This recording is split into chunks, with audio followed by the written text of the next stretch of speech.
Bonjour à tous, j'espère que vous allez bien. On se retrouve aujourd'hui pour une nouvelle vidéo hebdomadaire comme on les aime. Aujourd'hui on va parler de sport et plus précisément de yoga. Alors avant de passer au côté pratique, on va passer au côté théorie. T'inquiète pas, bouge pas, ça va prendre 2 secondes.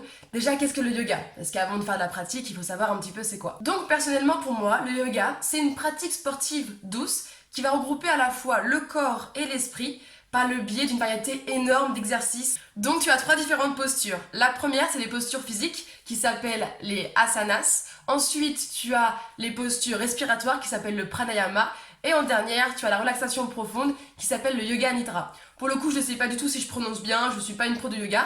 Par contre, soyez attentifs, l'année prochaine, je vais faire un max de formation et surtout, ça va concerner le yoga parce que c'est une pratique que tout le monde devrait mettre en place dans sa vie. Maintenant, on passe à la pratique. Donc, avant de commencer la pratique yoga, on va faire 5 minutes d'échauffement.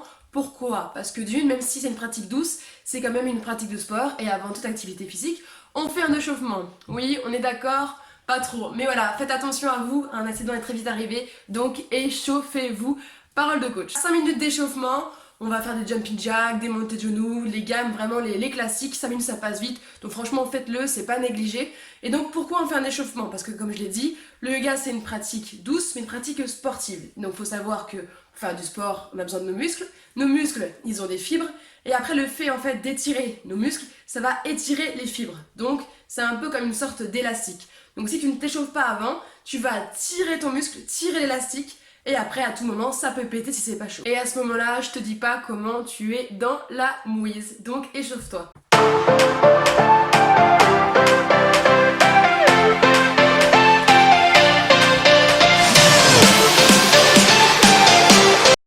Allez, c'est parti. Première posture qui s'appelle la prière. Vous êtes debout, bien droit, paume contre paume, face poitrine. Les pieds sont à la largeur de vos hanches, bien ancrés dans le sol. Relâchez la pression. Faites le vide autour de vous. Fermez les yeux si cela vous permet d'être plus détendu. Ou alors fixez un point. Deuxième posture qui se nomme la roue. Amenez les bras au-dessus de votre tête. Faites une rétroversion du bassin. Pour cette posture, n'hésitez pas à aller chercher la hauteur et de suivre avec le prolongement de votre tête. Mon épaule m'empêche de réaliser pleinement cet exercice, mais assure-toi de ressentir un réel étirement. La troisième posture est une flexion de buste.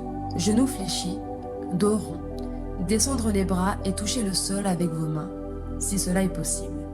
Étendez vos bras, votre cou et votre colonne vertébrale. Quatrième posture, la fente avant. Votre genou gauche est posé sur le sol. Votre jambe droite est à 90 degrés. Vos mains sont de part et d'autre de votre corps. Essayez de vous dresser le plus possible afin d'ouvrir votre cage thoracique. Cinquième posture qui se nomme la planche basse. Amenez votre poitrine sur le sol au milieu de vos bras. Engagez le dos pour ressentir les muscles et sentez vos genoux et vos pieds bien ancrés dans le sol. La difficulté de cet exercice est que le ventre ne doit pratiquement pas toucher le sol. La sixième posture, plus connue de toutes, s'appelle le cobra. Étendez à la fois vos bras et votre colonne vertébrale. Ne tirez pas sur vos épaules, mais ressentez votre colonne vertébrale faire tout le travail. Vous pouvez également monter la tête et regarder vers le haut. Toute dernière posture, la montagne. Amenez vos mains au-dessus de votre tête, levez vos hanches et soulevez vos talons si vous ne pouvez pas les poser par terre.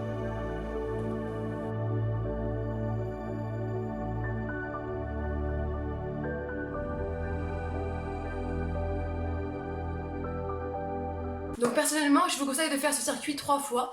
La première pour apprendre les mouvements, la seconde pour ressentir les muscles et la troisième pour faire des respirations profondes. Je vous conseille également fortement de réaliser ce circuit au moins une fois par semaine, ce serait le minimum, le dimanche par exemple comme aujourd'hui, ou alors si vous pouvez même le réaliser 2 à 3 fois, ce sera que bénéfique pour vous. Sincèrement, maximum, ça doit vous prendre 15 minutes.